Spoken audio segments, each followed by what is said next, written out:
Let me see. Right. So yeah, thank you so much, Bala, for the introduction of mine. And yeah, so yeah, our last 5 days and today is the 6th day. So welcome everyone for the 6th day, and we will be talking mostly on harmony in nature. So today's topic. But before that, I'd like to maybe slightly summarize. I mean, at a very high level. Okay, so I mean, basically, if you start discussing with the purpose of life, it's basically whatever we being humans want to know is what is our purpose of living in the first place. And the purpose of living is happiness, and like that, every human being in this world want to be happy, and there is no human being who doesn't want to be happy even for a second, right? So everyone wants to be happy continuously, as well as want to be prosperous. And that's one of the reasons possibly for that we wish in every new year that happy and prosperous new year, right? So and then do we want it just for a new year day, or for every time, every year, not just for the year but every years continuously, right? So that's what we all want. And for that, we have to understand ourselves to start with. Without understanding myself, how could I even try to understand the other person? How could I even have a complaint, or how can even have complaint or anything else for that matter, without understanding myself, without understanding who am I in the first place, right? So I mean, that's what we've started, and we started discussing about myself, or me as a human being, as coexistence of my body and self. And just the way my body is, my body's requirements are physical, right? So like for example, my body needs whatever things that are needed for protection, nurturing, and right utilization, right? The same way, that there are, for that body needs some physical facilities, and they are temporary in nature. We don't need them. Only when body needs it, we need them, right? Likewise, there are self requirements also. Just the way self is, the self needs are also non-physical, right? The self is non-physical thing. It's a non-physical unit, and the self needs are also non-physical, like happiness, which is the basic desire of every human being, right? So for happiness, all the requirements for happiness are also non-physical, like respect, the feelings in the self. So they are all okay, okay, I'll have to mute them. Site mark. Okay. Yes. Okay. So yeah, the self needs are also non-physical, like respect, trust, affection, and all these feelings are all non-physical, right? So yeah. So we've started about the, if at all I understand about my body and I understand about myself, I can be in harmony. Only if I understand, I can try to be, or I can, make myself in harmony within myself. There are no contradictions in my desires, no contradictions in my thoughts, no contradictions in my choices or selections that I have. If that is the case, I'll be totally happy, right? So, and then is that enough?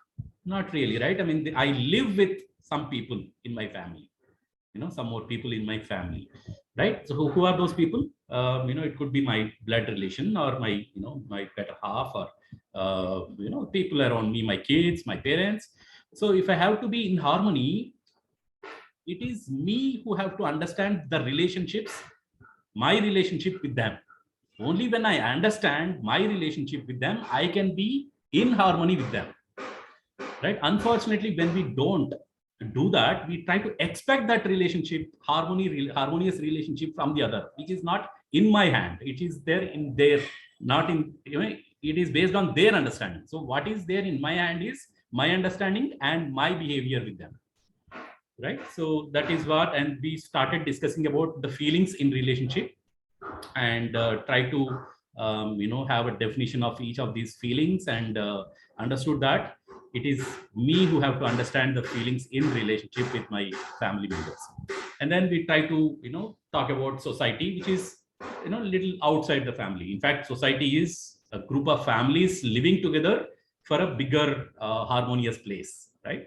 So in fact, entire universe could be, if there, wherever there are humans, entire world could be, bigger society that we are talking about. Right. So basically, Akhand Samaj, basically, like, undivided society. The biggest possible is the universe, right? Okay. So, and then, yeah, so we talked about the, if at all I have to be happy in society, I have to understand what my role and what my responsibilities are in the society. For that, we've discussed about the five ayams or five, dimensions in the society which are needed to have a better society. And what is my role in all these, being in a good society. So now the final stage where, we've so far talked about human beings, myself as a human being and my relationship with family members and my, responsibility in the society, which are all about human beings. Now we are getting slightly into the other side where we are talking about the other than human beings, right? Which is the nature. In fact, let me ask you this question, right? So what do you think nature means? So you can actually chat, send me a chat message so that, I'll try to understand what did you all know what nature means.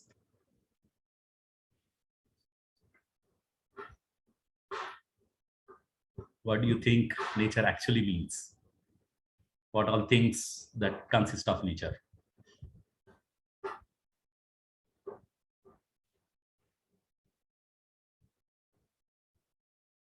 I'm not seeing anything yet. Okay, plants, air, other living beings. Yes, very good. Air, water, plants, land. Yes, very nice.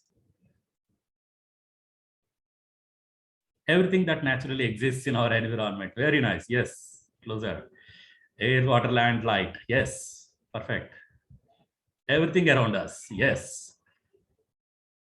Okay, five forces of life. Yes. Non-living also that supports us. Yes. Original composition. Everything, including us. Yes, Rajaji. Yes, yes, yes. We missed all that so far. Okay, including us. That is the main thing, right? Okay. So, I mean, what we tend to forget is that, we see that everything as nature, but not myself being part of nature, right? So, I mean, in fact, if I have to define nature, right, it's everything that exists is part of nature. And I exist, my body exists, myself exists, and there are activities in it, right? So what actually nature means is everything that exists is nature. Don't you think so? Everything that we talk about, either physical or non-physical, okay, is part of nature, right? So I am part of nature, right? So if I have to have, what does my body needs, right? Food, clothing, a shelter, all this, nurturing and protection and right utilization of my body, whatever that I need, where are they all coming from? Everything is coming from nature, right? So if I understand that I am part of nature and what I need for my body, do we all want that to be good? Like the food that I eat, does it have to be a good food or can it be any kind of food? It has to be good food. The air that I breathe, it has to be good, good air, right? Otherwise, we can't even live. My body can't even survive, right? So now, if I have to be happy in nature, I mean, this is, you can relate this to any dimension. For example, it could be a family, it could be society, it could be within myself. So if I have to be, having a good air, good food, that's when I can be happy, right? With nature. And if I have to have a good food, whose responsibility it is? Because I want to be happy, it is my responsibility to ensure that they are all good, right? So the problem is we have not understood the nature exactly or completely. That is the problem where we are not able to ensure our own food, our own air in good quality. Okay, so let's talk about why all this is happening, right? So where is the problem? It finally boils down to our understanding. our right understanding, and our right understanding about myself to start with. And the major problem for all this is we have not understood what prosperity means. Okay, even though we wish, I hope you've had the, I think first day or second day, Sumanji talked about what prosperity means. Okay, so it is a feeling. I mean, it's a feeling again. It's a non-physical feeling that I have more physical facilities than what I need. So here, what am I talking exactly, right? The physical facilities are needed. They are needed, but then what kind of physical facilities I need? How many do I need? And how do I ensure that? That understanding is the non-physical thing. And if I have that feeling that I have that, then it's called prosperity. I feel prosperous, right? So that's what is prosperity. So for that, I'm not saying that none of our workshops say that you should not get phones, iPhones, or cars, or buy properties. No, we have to get them, and it is our need, basic need. Body needs that, all that. So we do need, but then we are only saying that we need to understand how much I need, what I need in the first place. Okay, so that is a family's decision, not just my individuals. It is the family's decision that I need more than, I have to have that feeling that I have more than what I actually need. For that, I have to decide what I need and then how much I need. And I have to ensure that. And it's my responsibility along with my family. Okay, that's when we can actually take it forward. So it's like this. So let's say if I have a bottle here. Okay, I have a small lota, right? So if this is a 1 liter, let's say this is a 1 liter bottle, for example. Okay, so if I say it has 1 liter bottle, how much water does it take? Exactly 1 liter, because I know how much it takes and I can easily take that much. Okay, but then what if I put a small hole below it? How much water does it take?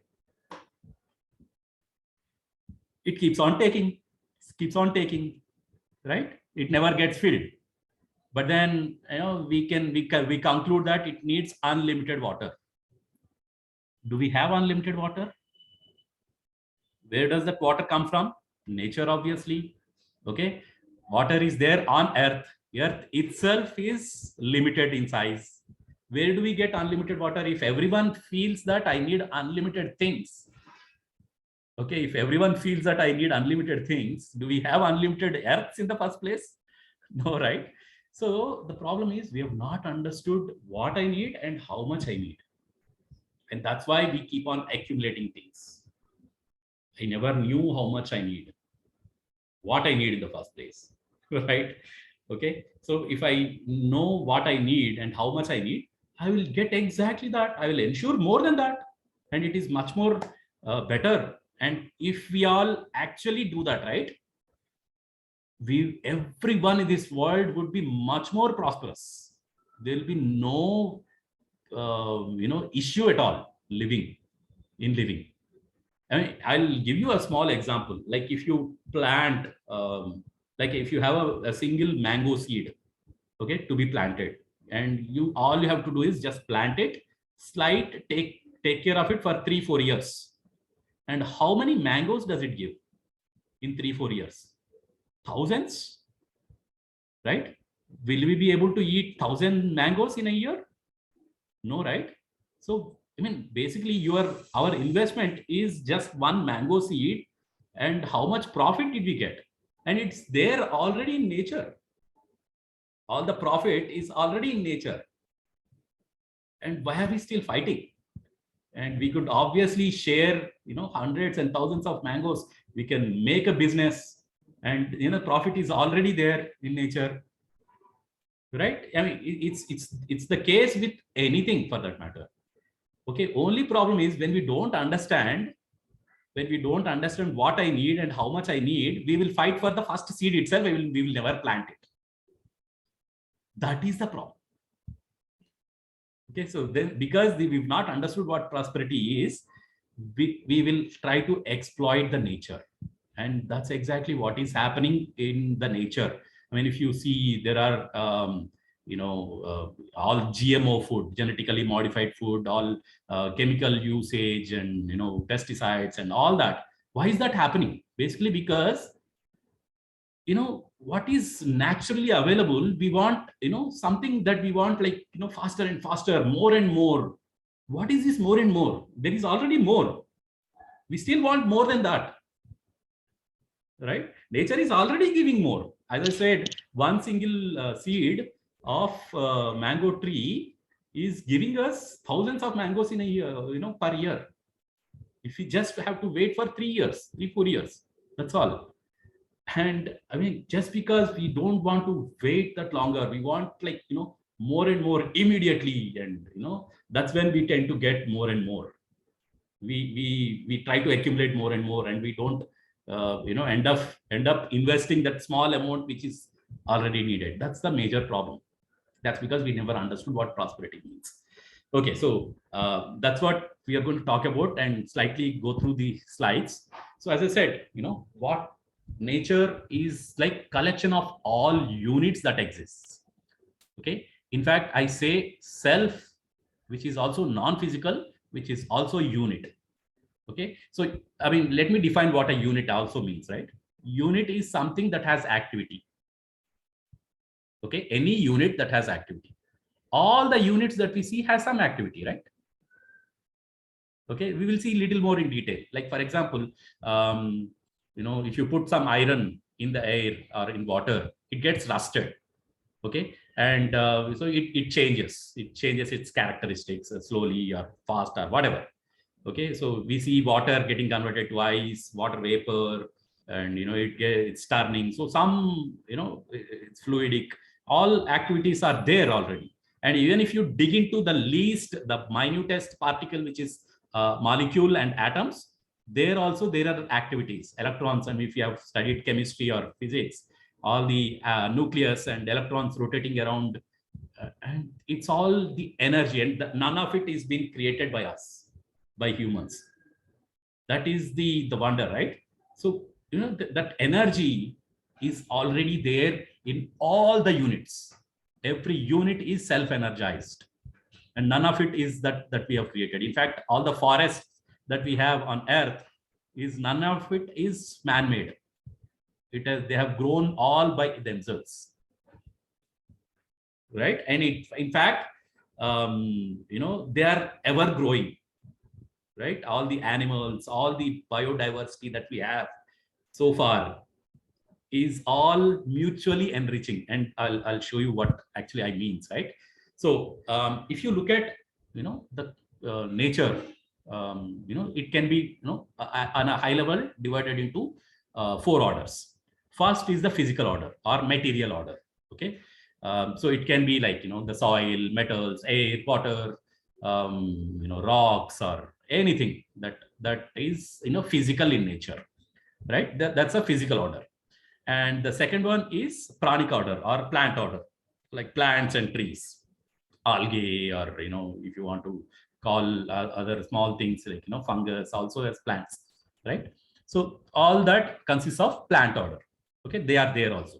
And the other one is animal order. Animal order is like birds, insects, all animals, fishes, everything included, all animal order. Okay, so if you look at the relationship between these three, okay, we will see human order a little later, but if you look at the relationship between these three, they are mutually enriching, right? So if you look at the plant order, where does this mango tree that I talked about grow on? It grows on the soil. It takes water, minerals from the soil. So it is taking something from the physical order, and it is growing. So it is enriching itself.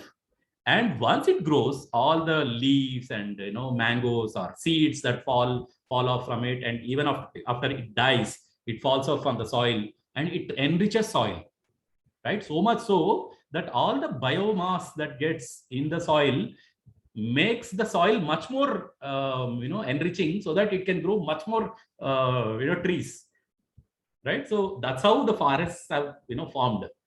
It is so mutually enriching each other. And there is no what do you call diversion to it. Okay, perfect burnout or perfect made in nature, right? So if you look at the same with animal order, including it's taking from the physical order, like water it is taking, and it is using some of these minerals or air and all that, it is taking from the physical order. And it, of course, it eats plants and fruits and all that, so it needs some plant order also. And some of the animals eat animals themselves, right? Some other animals. So and if you look at, it is also mutually enriching. In fact, you may say that lions are eating other animals and it is decreasing. No, that's not the way it is actually. Everything is balanced, very well balanced. In fact, there is a saying that even if one insect is, in fact, there is a proof that the honeybees, the flowers have reduced and honeybees have reduced. Because of that, a lot of other animals have reduced overall. So every unit is actually in fact, I'm coming to that, and every animal is mutually enriching other parts. Like, for example, if you, if the animal takes something from physical order, something from plants order, it also gives back something to the other orders, like, plants and physical order also. Right? As after it dies, it goes as a manure and its excrete becomes a manure, and it is useful for the plants as well, enriching the soil again, and it is again useful for the plants again. So all that is like, everything is mutually enriching, so much so.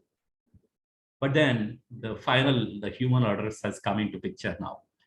Okay. So yeah, of course we do all three, right? We need physical order, we need soil, metals, air, water. Obviously, we need food anyways, coming from mostly from plant order.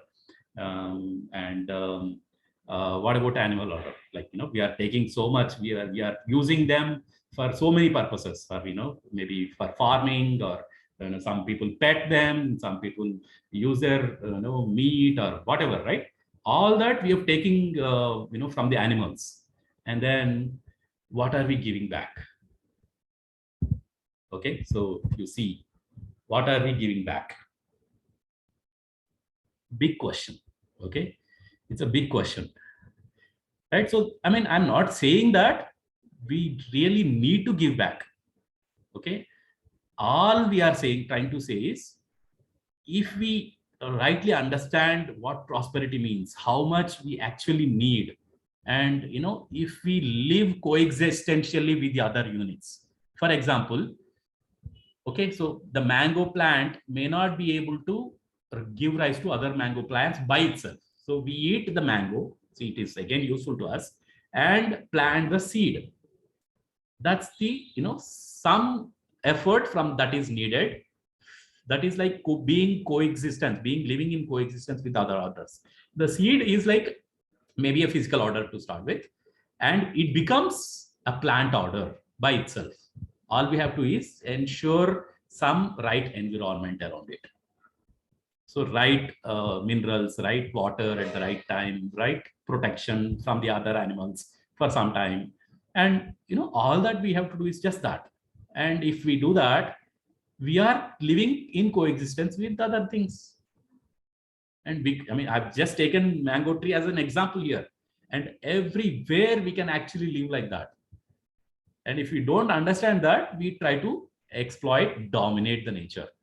So this domination is what also is a big problem. And if you see, right, the physical order is the biggest of all. If among all the units, and the next order is the plant order, and the next order is animal order, which means that physical order is like the entire universe, all the planets, everything together. It's very huge. And the plants are too many. They are also too many, but not as much as it's a fraction, very small fraction of physical order.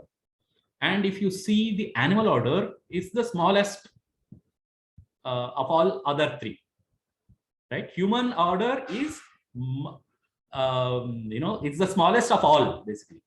We are very small part of the entire nature.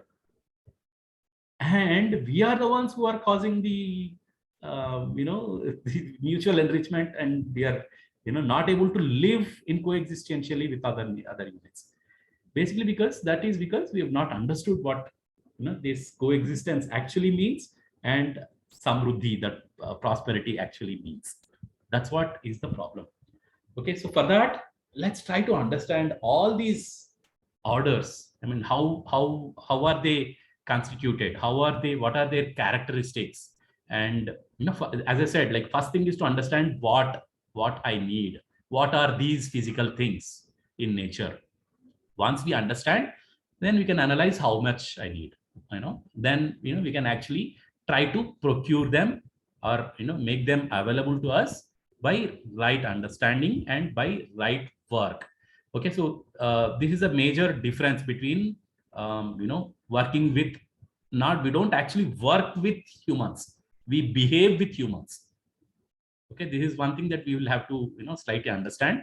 I mean, again, this may be words, but then we sometimes say that I work with this person and all that. So it's a contextually slightly different. But then we behave with humans and we work with nature.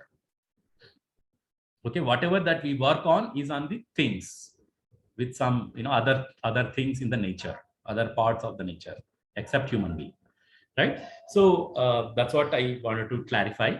And okay, so let's go further. Okay, so right. Okay, so I mean, that's how it is with other parts of the nature. As I think you must have had a session on gratitude also yesterday, right? So let me define what gratitude actually means, right? So whoever, okay, so excellence, first thing is to understand excellence. Excellence is that I am able to understand all the levels, understand being in harmony at all levels, at myself, at my family, with my family and society, and with nature. And if I am able to live with that understanding, that is becoming excellent.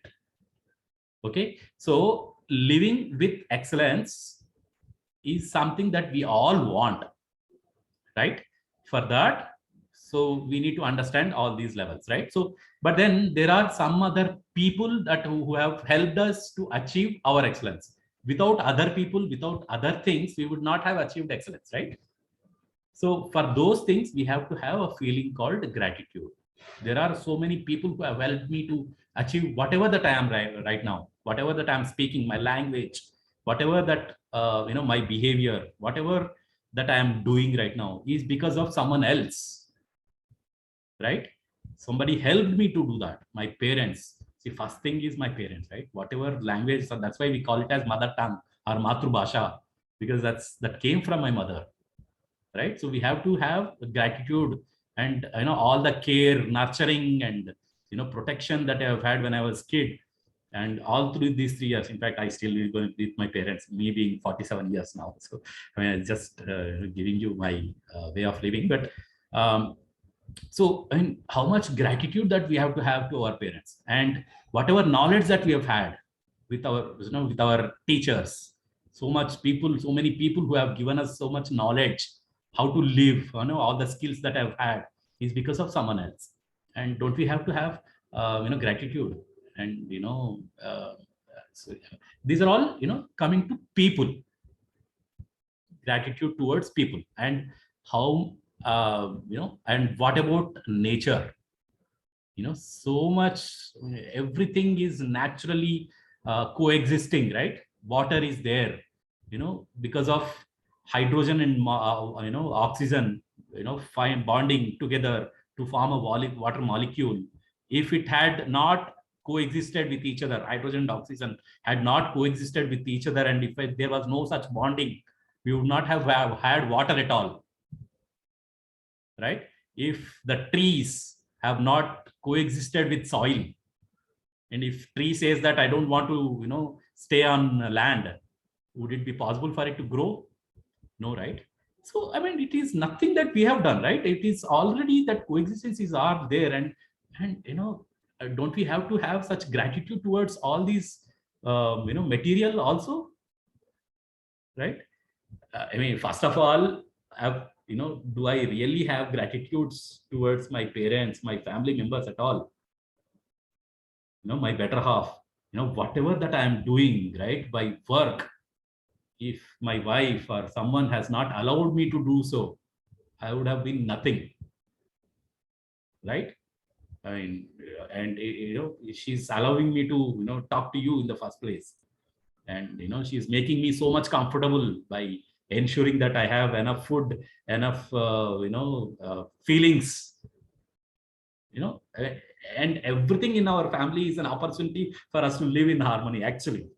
But then because of our not understanding it, we tend to, go beyond that and don't take that gratitude or don't have the feeling of gratitude towards the other.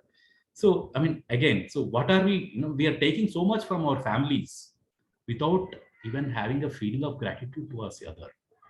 And so much we are taking from the society. What about, what we are giving back to the society?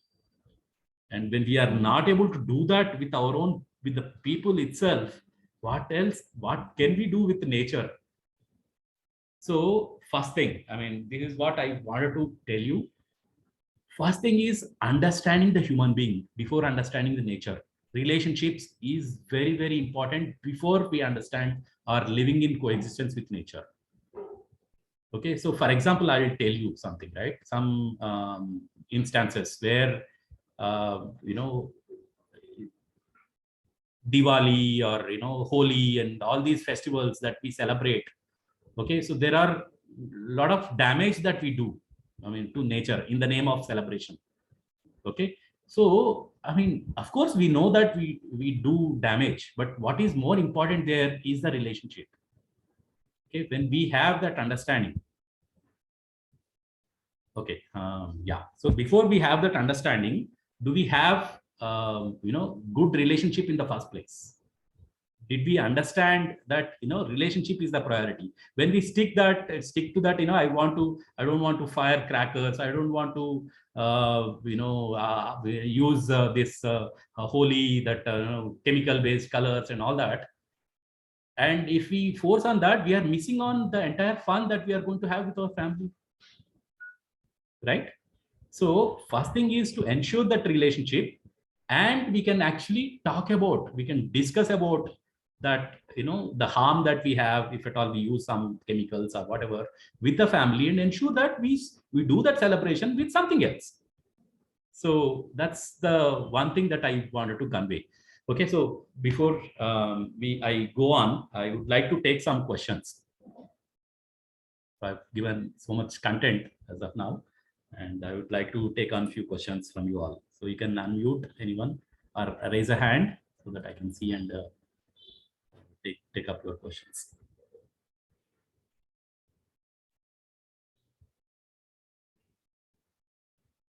Anyone?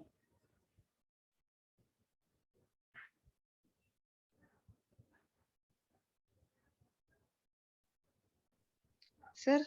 Yes, yes, Hina. Sir, good evening, sir. Yes. Nature is one of my favorite topics, sir. Okay. So now, as you told that during Holi we celebrate festival with colors, but along with enjoying festival, we are damaging nature, no, sir.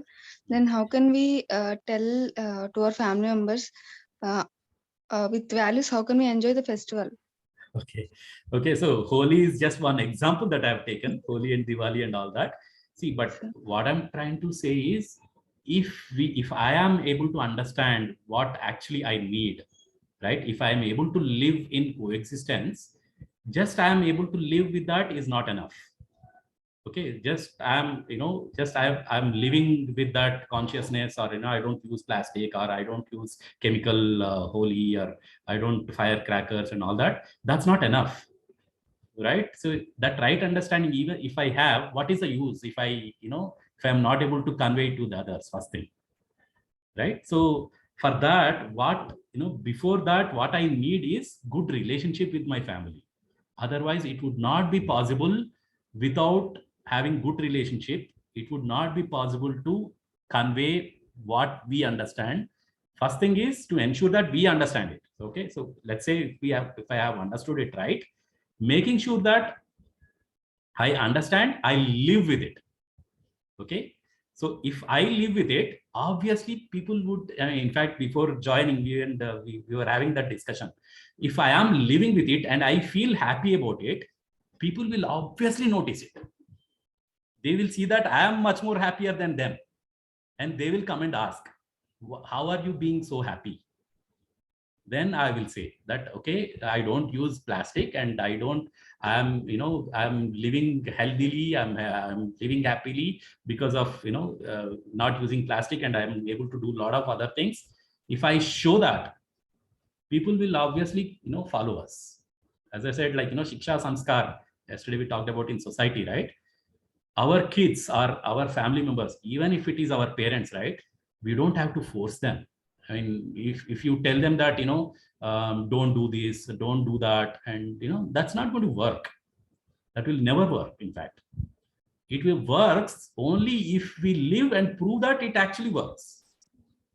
If I become happy and make them also happy, I mean, no one will actually, go get away from being happy.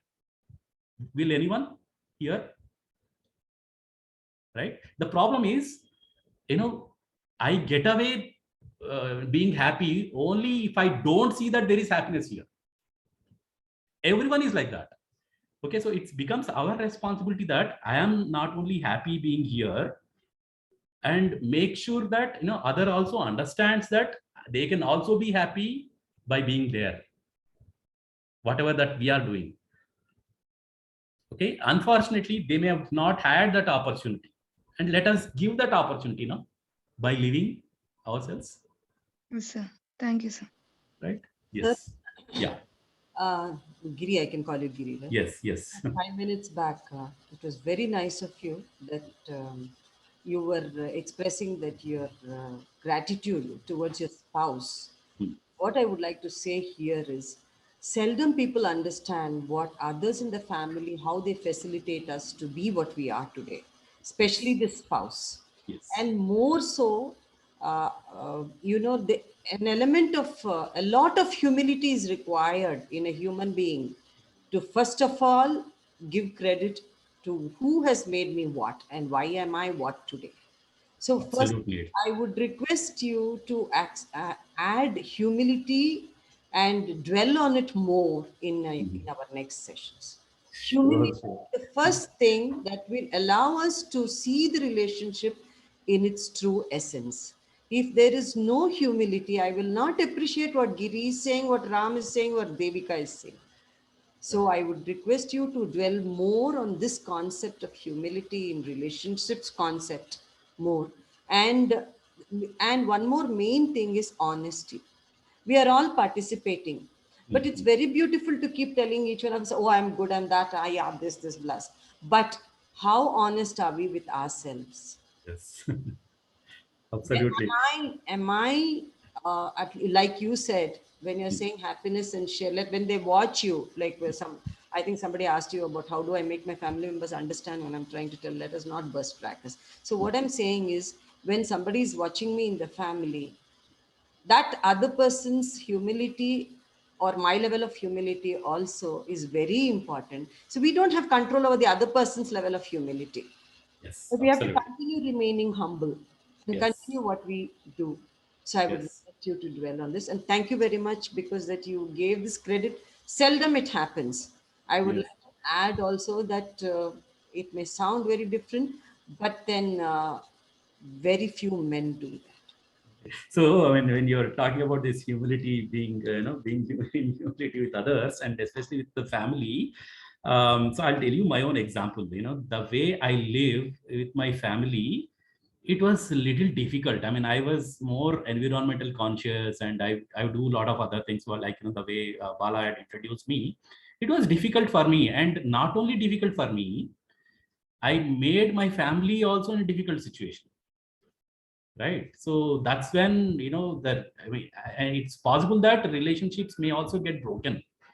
I mean, if you want to try, living the way you want, or you think that whatever that I think it may be right, it may be correct, it is naturally acceptable by me, but then it may not be there from the other person, and it may not be there, and it's okay to break the rule for some time. And in fact, my wife sometimes, even she has not even attended any of our workshops, in fact none of the JV workshops that we have attended, and what she thinks is possibly that this all good thing only, but just one time is okay, but then why do you really have to attend all of this, and do you really have to give this bhashan, and let them people live on their own, whatever way they are living, and they will find their own happiness, is what she says.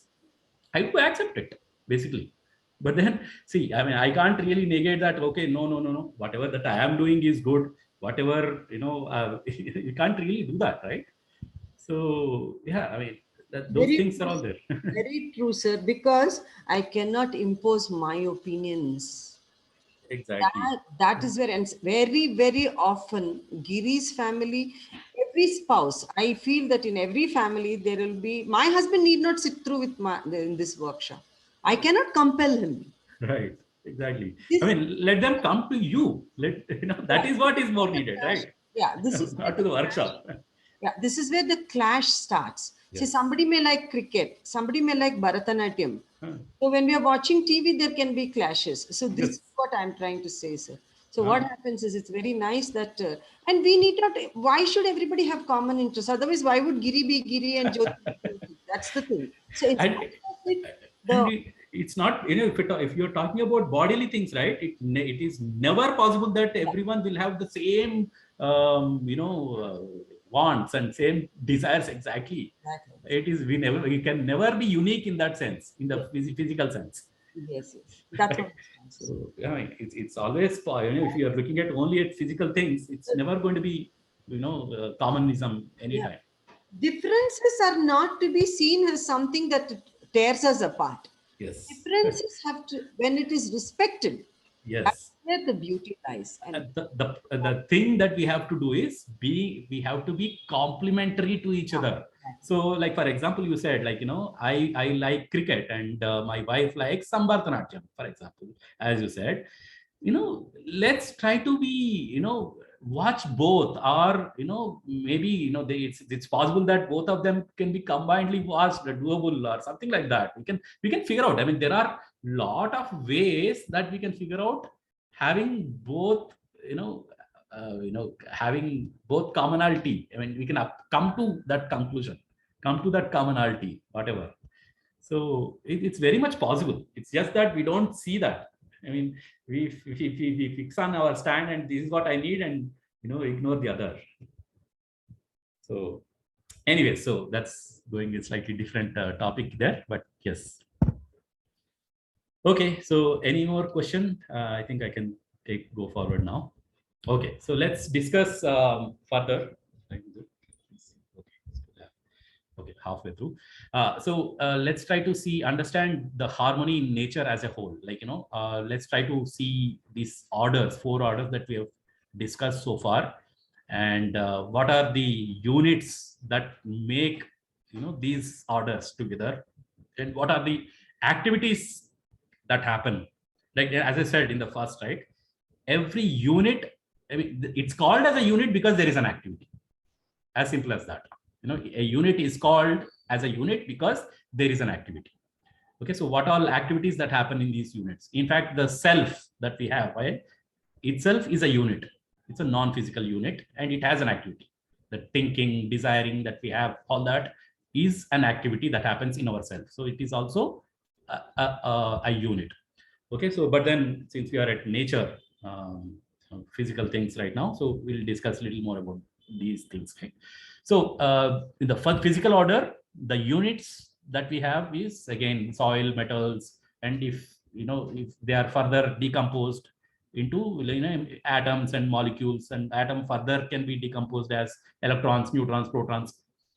All of these are consisting of physical things, right? And the activities that happen in these physical things is composition and decomposition. So just now I did decomposition of all these metals and materials, right, as into molecules and atoms and electrons and neutrons and whatnot.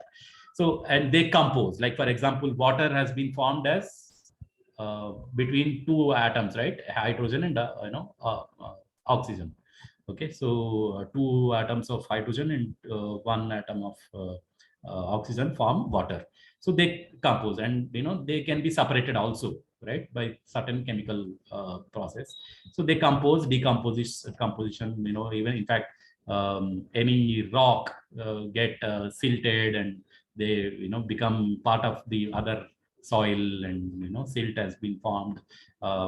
Metal gets that rusted and all that. They compose and decompose. Basically, metals have been formed by some other minerals forming together, right? So all that is happening. All that are activities. And same way with Pranic Order. If you look at the plants and trees, so it can also be a metal. It can also be a physical thing, right? Plant also is a physical thing. It has some stems, leaves, and all that, branches and all that. They are also physical. So, but what more does it do along with composition and decomposition, just like physical things? Because it also grows, it also dies, right? It means that it is composing and decomposing. And apart from that, there is a respiration in it. So it takes carbon dioxide and gives out oxygen, and that's why there has been so much things about planting trees, awareness about planting trees, because we have consumed so many plants already. Deforestation and all that is happening. So I mean, that's why it is good for humans, right? Or any biodiversity for that matter. So number of plants are very much needed. So our proper balance of plants are very much needed. So if you look at the decomposition, further composition and decomposition and respiration that happens in plant order. And if you look at animals, like for example, birds and animals, they have body, right? So the body is always composes and decomposes. It composes of muscles, fat, and bones, and cells, red blood cells, white blood cells, and can be further composed into, again, atoms and molecules. Obviously, mostly carbon. So so that is there. Composition and decomposition is anyway there. We also born, die, and compose, decompose, get back into the soil and all that as a body. Okay, and apart from that, we also have respiration. We also breathe. We take oxygen and leave out carbon dioxide mostly. So that's what we do. And apart from that, all these things, composition, decomposition, respiration in body, and there is something called as selection and tasting in eye, right? We do taste. I mean, not we, sorry, animals do select and taste, right? And they do that what exactly that they need. Okay, so like for example, cow, it takes grass only, or it eats whatever that it actually needs, nothing more than that. And it is because it has a self. It has its own self. So animals also have self. Okay, so that is something that that I want to clarify. And coming to the human, okay, so we also have compose and decompose. We also born and die, as a body, and we also do selecting and tasting in eye, right? Just as animals do. Apart from that, we do much more than that, like imagining and analyzing, right? So like for example, if I see if a dog is there, for example, an animal dog, if it trains, what happens? It goes to a shelter, right? So perfectly fine. So it takes a shelter, it goes under a tree or under a shade where there is no rain. Okay, so human also pretty much does the same, right? But what more that human does is, next time if it rains, what should I do? He thinks that, and then he gets an umbrella next time, because it's rainy season. Okay, I have to carry an umbrella. So that's something more that human does, which animal doesn't do, right? So that is because there is something called as imagining and analyzing in self that happens. All kalpana shilata, right? So imagination that we have. And apart from that, okay, it doesn't mean that this is like, I understood everything. No, not necessarily, right? I may, still not have harmony in myself. That is not completeness there. Okay, so but then what more is needed or is there is the potential for understanding in I. Every human being has a potential to understand. Every human can understand everything, actually. It's just that it is not complete in humans. It's not being done completely yet, but we do have the potential, right? So that is something, all the activities that are there in orders that we have. Okay, let's come to innateness, which means that it's called as self-organization, or maybe a characteristic, something like that. So every physical unit is existing. It exists, right? It really exists the way it is. It has a definite order. It will be there just the way it is. A rock behaves exactly like a rock, whatever that you do, unless you make some changes to it, unless there is some decomposition, some activity that happens, converts it into some other thing. But then we are talking, we are not talking about some other thing. We are talking about rock only. So rock means rock only. It behaves like rock only, right? So it exists, and it has that definite order. And if you look at pranic order, plants, right?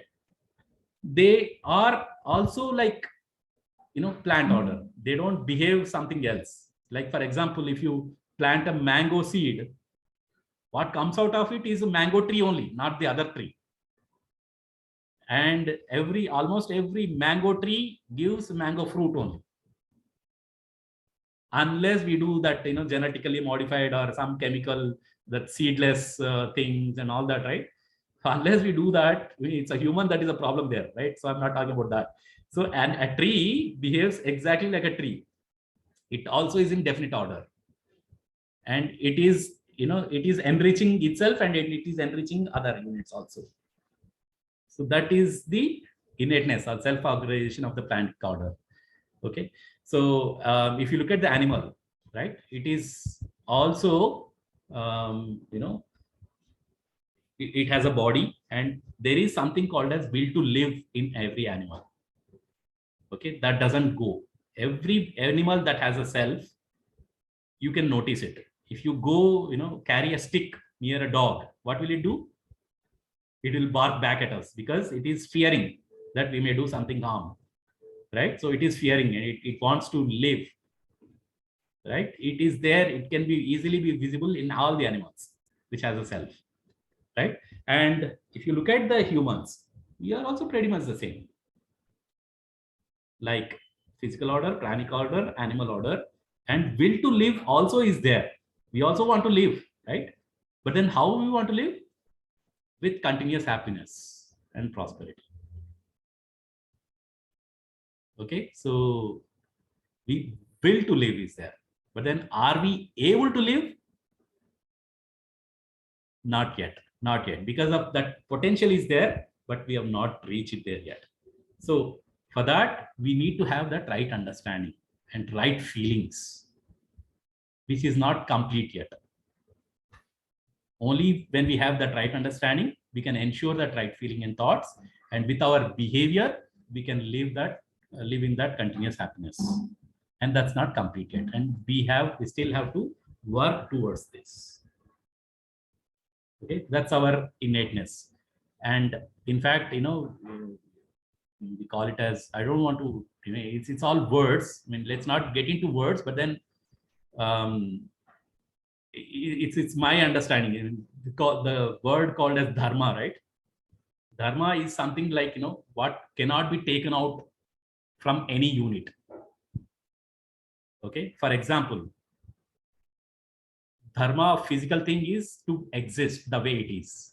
Its definiteness is dharma.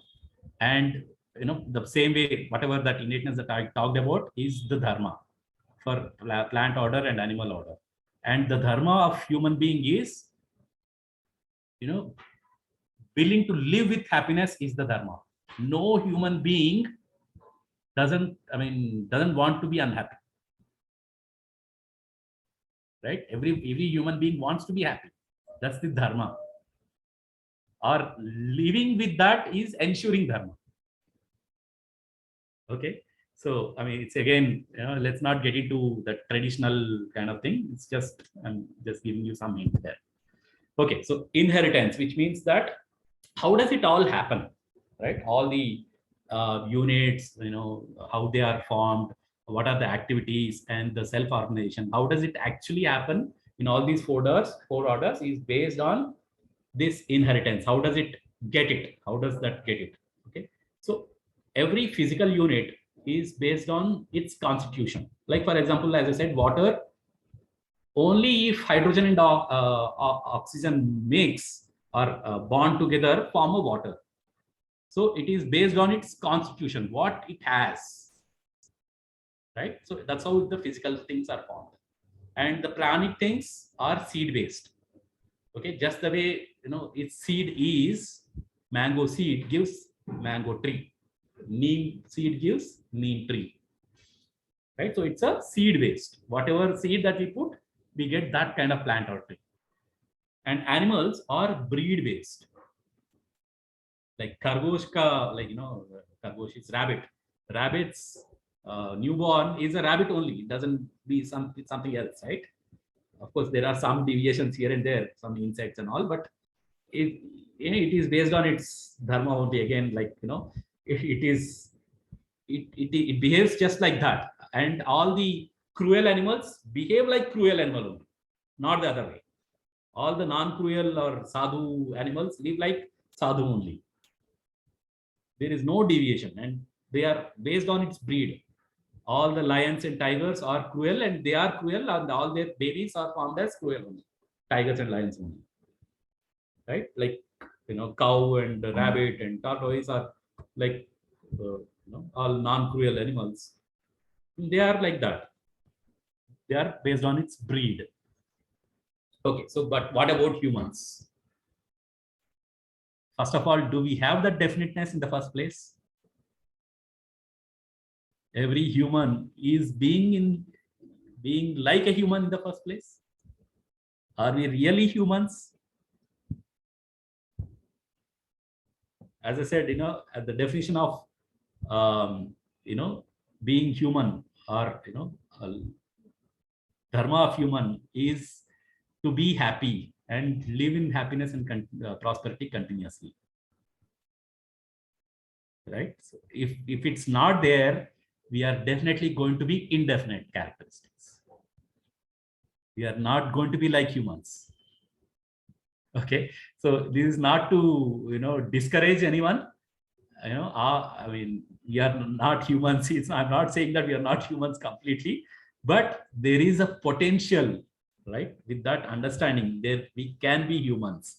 We can be living like humans only when we ensure the Siksha Sanskar or education Sanskar. Right? So, I mean, basically that knowledge about what again, right? Knowledge about myself to start with, okay, my family with other human beings and other, units in nature. Only when I understand, I can ensure harmony. Without understanding, how can I ensure harmony? I don't understand it in the first place. I don't even know what it is. Then how can I, make sure that I have it? Not possible, right? So humans are Siksha Sanskar based, education Sanskar based. And whose responsibility it is to ensure? First thing is, it is my responsibility to have it in myself, without which it's not possible to ensure it in other humans. But unfortunately, what we do is we say that it is the responsibility of teachers, it is the responsibility of parents. It is no, right? It is my responsibility to ensure that I have it in the first place and I live with it. That is when we can ensure that I have it in other human beings, only when I have it. Otherwise, I mean, we can also try to get it give it to others as long as we travel together with relationship. We try to get that together with other fellow human beings. We try to get this Siksha Sanskar together. Only when we coexist with each other, with human beings, and coexist with other parts of nature, that is when we can have that Siksha Sanskar. That is, I mean, we are ensuring the environment to have that right education among ourselves, to make ourselves complete and live in coexistential with other parts of nature, other units of nature. Right? So this is something that, okay, I wanted to convey. Okay, are you able to see my screen? Something happened.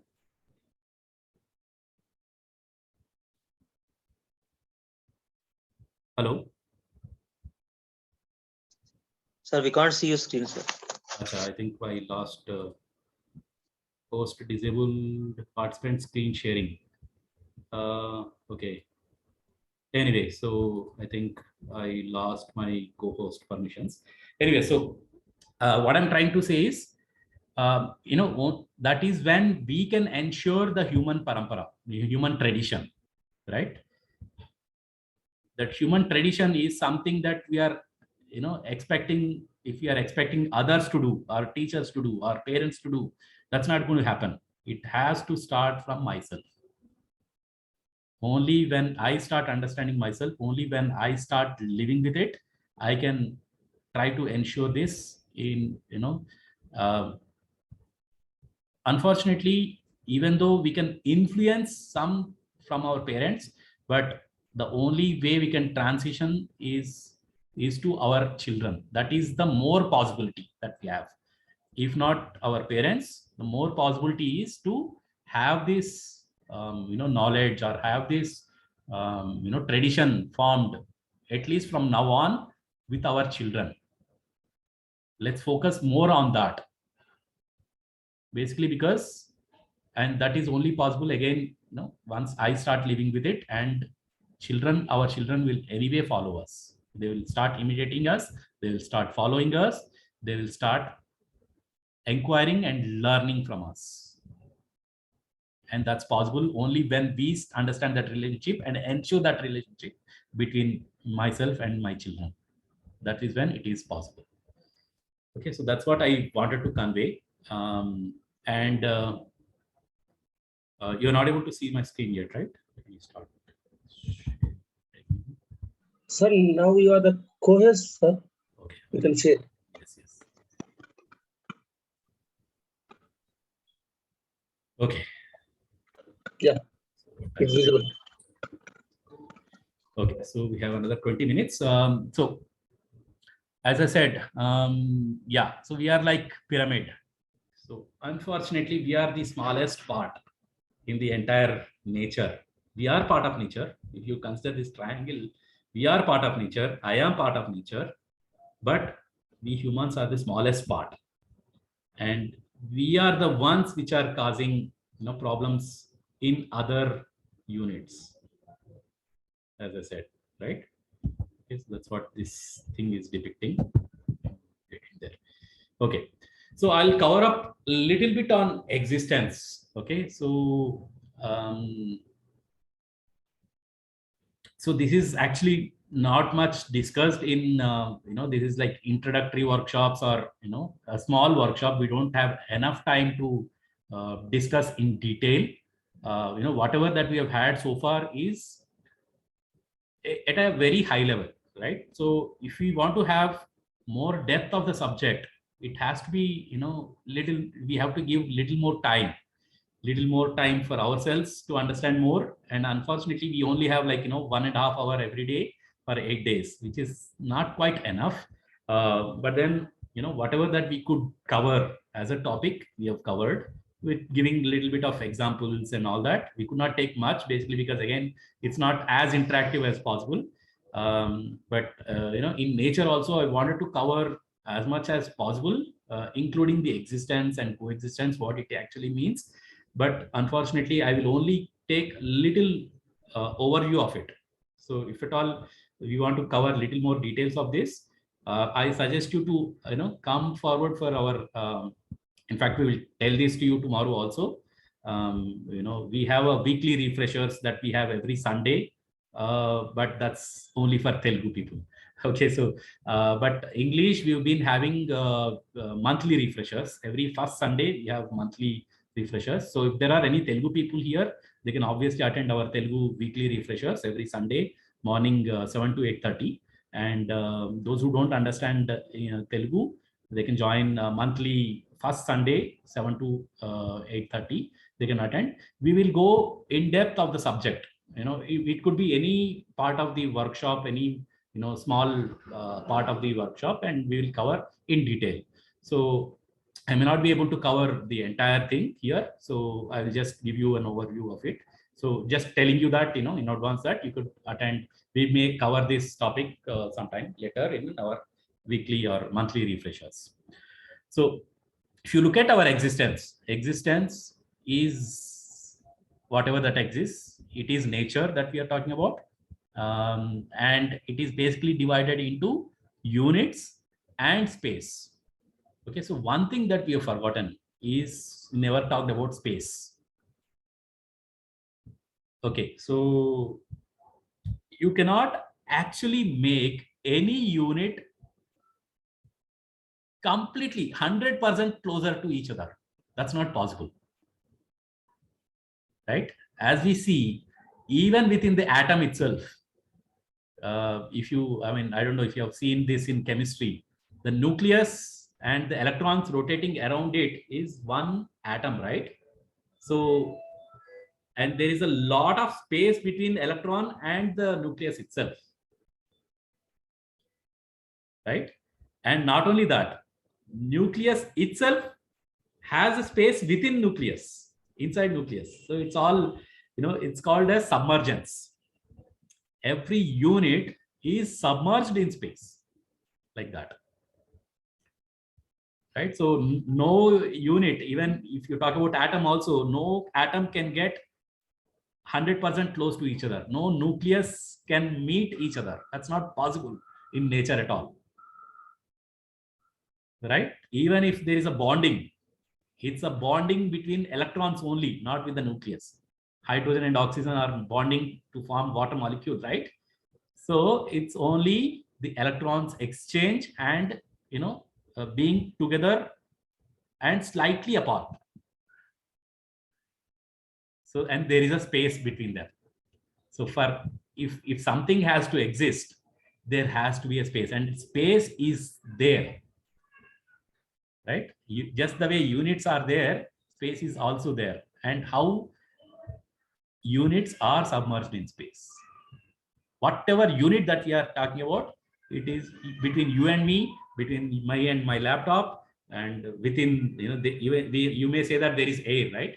So within the air itself, there are so many nitrogen, oxygen, carbon dioxide. All these are, if you talk about as consisting of air, within that molecules also there is atoms, and there is a space between them. All that is there. So everything is submerged in space, right? So if you look at the units, they are limited in size. Every unit, physical thing that we are talking about, our body has certain size, shape, form, all that is limited in size. But space is unlimited. It is unlimited. That is the only thing that is unlimited, in fact. Unfortunately, we talk about, I usually take this joke when some of my workshops, sometime we went to, I work in TCS, Tata Consultancy Services, and sometimes we want to go out for, we have a canteen obviously, but sometimes we want to go out for lunch and all, because canteen food is always not very tasty, and sometimes we get bored out of it. So we want to go out for lunch together with colleagues and all. We see good restaurants. What do you mean by good restaurants here? Whatever that is tasty, right? We never give priority to nutrition. In fact, but when we ask, we say that nutrition is what we need for being healthy. But then when we behave, when we need tasty things. Okay, so that apart, we also need buffet restaurant, right? What do you mean by buffet? They call it as unlimited buffet. They put this board with unlimited buffet, right? So I mean, I got this doubt after attending so many workshops. What is this unlimited thing that they are talking about? Okay, I went there, and so I asked the bearer. Bearer came and said, "Sir, this is unlimited buffet. You just help yourself." So I asked this guy, "Okay, so can you show me your kitchen?" Hesitatingly, he just took me to his kitchen, and then I asked, like, you said the unlimited buffet, right? So now you show me where is the unlimited food. He was baffled. Arey, sir, no, we only cook this much. But then you said unlimited food. No, give me unlimited food. I asked.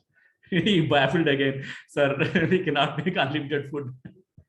So I mean, it's just a joke. But then I mean, what I want to say is, I mean, size of Earth itself is not unlimited. Where do we get unlimited food from? Right. So it's all our the preconditions that we have. All the advertisements that we get. They say unlimited minutes. Arey, where is this unlimited minutes coming from? Jio, Airtel, and all, they are giving unlimited minutes. Do we have unlimited minutes in the first place? Every day is 24 hours into 60 is 24 into 60. How much? I think some minutes, right? It's a limited minutes only. Into 30, 31 maximum number of months, it will still be limited. Where will you get? I mean, we can't even talk that much. That how long? I mean, continuously, right? Where will they give that unlimited minutes from? Unlimited internet, unlimited food.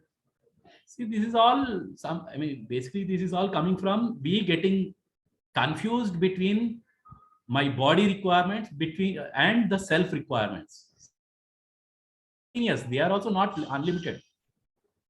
They are also limited, but then they are needed continuously. Respect is needed continuously. It's not unlimited. I cannot ask for unlimited respect. I can only ask for respect. That's all. It's there or not there. That's all I want. So, I mean, what I'm trying to say is there is nothing called as unlimited except space. Okay, so don't get cheated and don't get carried away with these ads and all, which are making us believe that I am my body, which will never give us happiness. No, that's not possible at all. Okay, so that is the only thing which is unlimited and all pervading, vyapak, which means that it is there everywhere. That's why we call it as submerged, immersed, and everywhere rather. Duba, biga, ghira is what we say it in Hindi. Okay, so units are all active every time. There is an activity that keeps on happening. It's all continuous, more or less, right? Whatever that you take, it basically because of this activity only, it is composing, decomposing, it is growing, it is bathing, and all that is happening. Every unit, okay, they are active. Okay, but then space does not have activity by itself, but it is the one which makes the units active.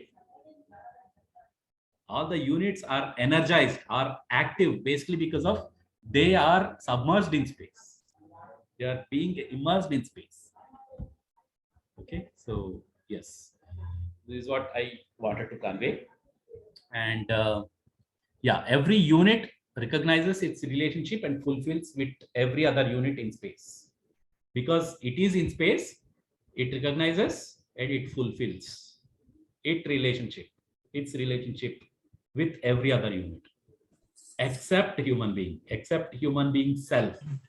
Unless right understanding, we cannot have this done. Okay, so actually that actually completes my topic today. So it's time for Q&A now. Whatever questions that you have, we can all take up.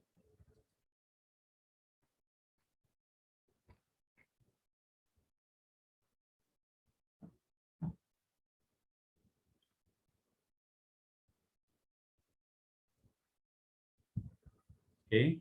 Any questions? Devika ji, you have hand raised. Yeah, so I wanted to ask, sir, thank you. First of all, you spoke about harmony and coexistence. But now the current situation that we are going through is absolutely the opposite. Okay. Let's not get discouraged. No, no, no. But yeah. I'm not getting discouraged. I am trying to follow my values, Right. even in this. But Hmm. what I say is sometimes it is very mentally exhausting. Mhm. It gets very exhausting because what you see is exactly the opposite. So how do you motivate yourself to continue? I won't say that I am discouraged. I am still very happy that I am following my value system and everything. But Yes. how do I motivate myself to continue it daily when you see exactly opposite is happening? Mhm. See, it's not exactly opposite. See, I'll tell you.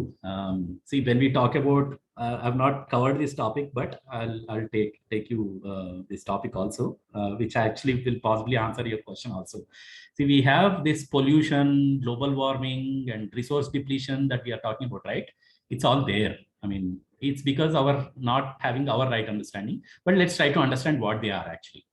See, when we talk about resource depletion, okay, so what does it mean, right? Resource depletion is something because resources are depleting, which means that they are not, I mean, they are getting exhausted, they are getting removed, depleting from the existence. Why is it happening? And in fact, Earth has a capacity to produce. As I said, like, if you plant one mango tree, it gives thousands in 3-4 years. It's only the patience that we have to have the patience to wait for that 3 years. Okay, so now you see, right, after 3 years it is giving much more than actually it needs to, much more than what it actually needs to. In fact, it's a surplus. So Earth has that capacity to give more and more, much more, right? So once we understand and live with that, we already have much more. But then once we don't understand that, obviously we are taking more and more and more than what we actually want, and we still don't have that feeling of prosperity. We keep on accumulating. Then what happens? Resource depletion, obviously. So for that, first thing is right understanding about what we need, how many we need, and ensure that we need. I mean, we take whatever that we actually need and ensure that we use them. Right utilization. Whatever that, if I need some 12 cars, if I feel that I need 12 cars, I will go and get them. No problem with that.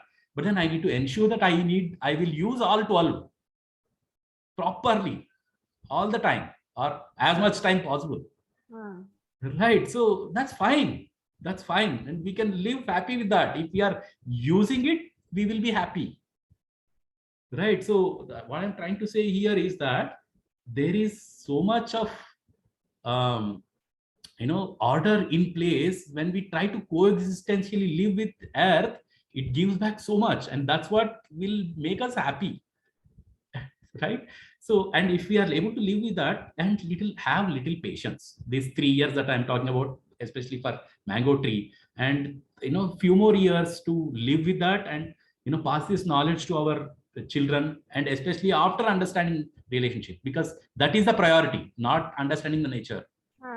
The priority is understanding the relationships. And if you understand that, you can obviously pass it to your children, and they will be living in coexistence, and it will be a much more better society and much more better nature eventually, right? So once we start worrying, and once we start saying that we are living in the exactly opposite way, there is no way out from that. You are getting discouraged, and getting discouraged is because we have still not understood something.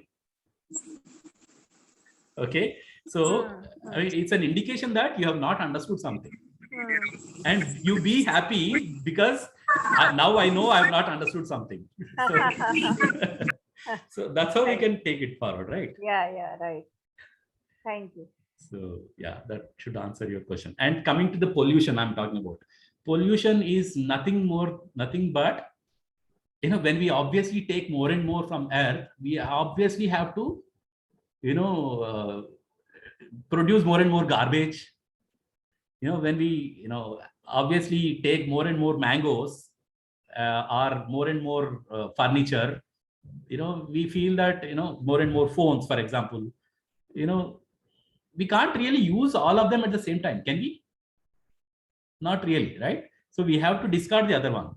So we keep on discarding more and more, and it goes out as a pollution. And earth has certain capacity to absorb that. Basically, that's how all others are living, mutually enriching. But then if you're, giving out more than what earth can take, we are dumping more and more, not giving enough time for it to digest. And same with our body, right? What happens, whatever, if you feel that you eat more and more rasgulla, which I like, if I start consuming more and more, my stomach not only gets full, and I will upset it also very soon. And that's exactly what pollution means to the earth. And that's what we are doing. Right. So yeah, and let's not get discouraged, and let's try to stop it with understanding from our side and live with it. Things will change slowly. Let's have that patience. Right? Yes. Okay. So any other questions? Ramji.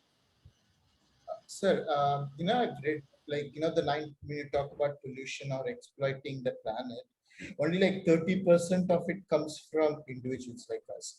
The rest of the 70% comes from like big corporations or, companies and other things, all these waste things. So how would we kind of address it? Like people are putting petitions and it's not happening and so on. So the major chunk of it comes from these corporations. So how can we can all work and reduce that 30%, but how can we work on hitting that 70% back? Good question. Good question. Okay, so as I said, corporations, what are they exactly looking for? Profits, right? Yeah, that's what they are looking for, profit. Okay, so now let's try to understand what this profit actually means. Okay, profit for whom? Okay, so the shareholders for the company. I mean, that's a very narrowed looking way of profit. It has to be profit for everyone, right? And that's very much possible. Like, I keep on taking this example, mango tree. What did I did? All I did was I invested very small amount, 1 rupee worth of a mango seed, waited for 3 years. I just ensured that it grows, the plant grows, it is proper environment. That is again small investment, very small. How much it is? Very little investment. And after 3 years, what has it given back to us? Not only to us as fruits, how much soil that it has enriched, how much air, oxygen that it may have given, how many animals that it has enriched. I'm just talking about one tree there. And I mean, see, isn't this the profit? And it's already there in the nature, right? See, I mean, the corporates that we are currently existing in present society may not be looking at this coexistential way, and it's okay. I mean, they will take their own time to understand. It's our responsibility in whatever way. Let's give them that. And unfortunately, these corporates also, what they are doing is in the name of faster profits, only for themselves, only for their shareholders or their own family. What they are trying to do is they want faster development, more production, more profits, and in that way they are going against nature. This resource depletion is happening, pollution is happening, and it's not really necessary. But yeah, I mean, there are some companies which may be, in fact, we have a wrong notion about development. What do you really mean by development? Right? We have never understood what development means. Is it happening? Is it because of having more and more corporates, more big companies, big roads, big hospitals, big buildings? This is what we have assumed as big development. US is a big developed country, right? But are we able to say that they are more happier people there, and everyone has happiness and prosperity there? Not really, right? I mean, in fact, India also doesn't have that. I'm not taking US as an example there, but then development actually means that of course we have to have these material. I'm not saying that roads are needed, hospitals are needed. Of course they are needed, but then taking those parameters, physical parameters as development, we are going to be doomed very soon, and we want more and more. I'll give you one more example. In fact, this is more about society and our understanding about development. I was going I usually take my company transport bus while going to office earlier before pandemic. So there are couple of girls talking in front of my seat. They were talking that one of the girls got transferred. There are various TCS offices distributed across the city. So she got transferred in Adibatla, which is somewhere away from the other side of the city, basically. So she got transferred there, then she has to work from there. And she was saying that I need to look for a house nearby there, and it's not so developed. And it was a recent construction of TCS there. So I need to, it's not so developed place. And I casually just asked her, just called her and casually asked her, what do you mean by not so developed place? She said, like, there are no hospitals there.